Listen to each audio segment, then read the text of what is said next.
Hi, I'm Sophie and I work for the Jesuit Refugee Service, or JRS for short. JRS accompanies, serves and advocates for forcibly displaced people in over 50 countries worldwide. In the UK, we've got a particular ministry to people held in immigration detention and people declared appeals rights exhausted and then made destitute by the asylum system, and also more recently to people in Napier Barracks.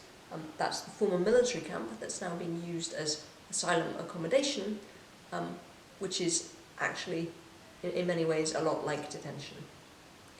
So these focal points reflect our priority to go where the need is greatest and to attend to needs that others aren't attending to. We're, as the name might suggest, a Roman Catholic and specifically a Jesuit organisation. And we work with and employ people of all faiths and none, and we're motivated by a commitment to human dignity, and we seek to stand in solidarity with refugees. We're also motivated by a belief that God is present in human history, even in its darkest moments. Now, because of the ethos that we have, we work in a relational way, and in a way that respects refugees' agency. We hope that this is reflected, among other things, in our advocacy work. For example, it's important to us that refugee voices and perspectives are at the centre of our advocacy, and our advocacy is closely tied to our service and accompaniment, so it revolves around the concrete issues that are faced by those that we support directly and the issues that are important to them. So, what does JRS advocate for? Well, unsurprisingly, we focus on the asylum system. And we call for a person-centred asylum system which puts protection and human dignity at its heart. We recently published a report, Being Human in the Asylum System, that draws together refugee experience and Catholic social teaching, and it sets out a vision for this in more detail. And to give examples of what we call for in this report, we call for borders that are open to those in need of protection and support for asylum claimants to live in dignity and to participate. This is a radically different vision from what those that we serve currently experience. They are too often disbelieved, detained, made destitute, re-traumatised by a hostile asylum system. And when we ask them what they want a system that is humanising, that respects their agency, that allows them to participate.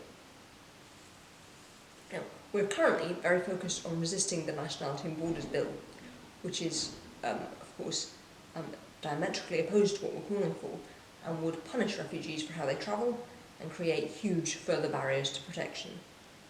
We do this both by talking to MPs and by encouraging individuals and communities to engage with their MPs and to raise their voices. We also support the Status Now campaign. This issue is crucial for those that we serve, because many of them have lived in the UK for years. It's their home, they've been here for decades, but because they've been let down by the asylum system, they have no status and they're in limbo. So, those are a few of the key issues that JRS advocates on. How do we advocate? Well, there's not time to go into all of it, but one of several key ways is to create and enter into spaces of encounter, dialogue and challenge in communities. As a Catholic organisation, we get the opportunity to speak directly to a lot of faith communities. We run outreach events in churches, for example. And in these contexts, we hope to shed light on the experience and the situation that's faced by the refugees we serve, and also to expose the unjust politics that shapes it. Here we're speaking to people on some common ground, perhaps, for example, with a shared faith, but who may not know anything about the asylum system, and from a very wide range of diverse political perspectives. So here are chances to engage seriously with diverse communities to hear their different perspectives, and hopefully to, by entering into conversation, to help change hearts and minds. And in this way, we hope to advocate and communicate in a human way.